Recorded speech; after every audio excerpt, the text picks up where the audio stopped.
Rika, it sounds like you've been through several iterations of the organization with this one buying that one. In the face of change, every organization's been through tremendous change with COVID. But what strategies have you found to be the most effective in fostering a culture where recognition is a key part?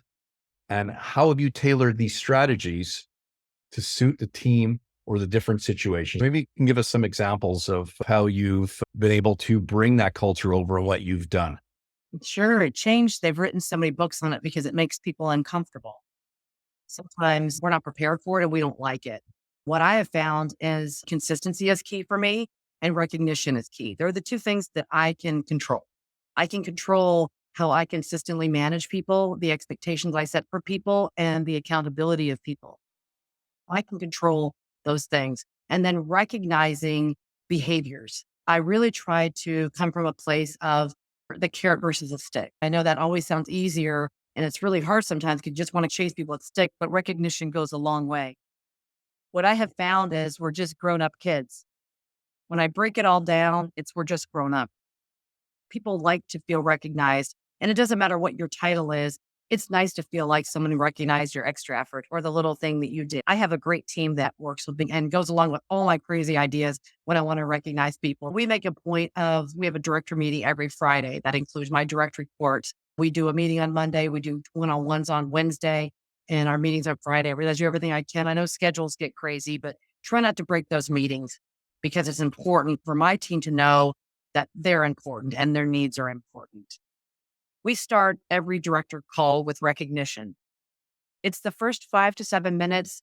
And it's hard sometimes when there's like fires going on and all kinds of things happening. The best part about my team is I'm leading that call every week. If I started on something, because we were in the middle of what's going on, somebody stops and says, "Hey, Rika, we need to start with recognition."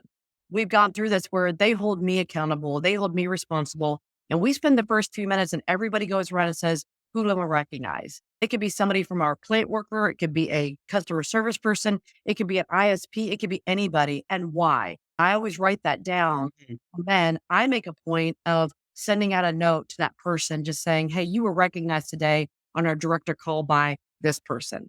I did that because I wanted to create a culture of you got through the long week and some weeks are better than others. You guys know this. Being able to level set with let's recognize what we did well. What it's really turned into is a lot bigger than I ever thought it was, is that the end person who gets that email from me that just says you were recognized by this director on this call. When I start to get responses back from them, I realized how important it really was to stop what we're doing.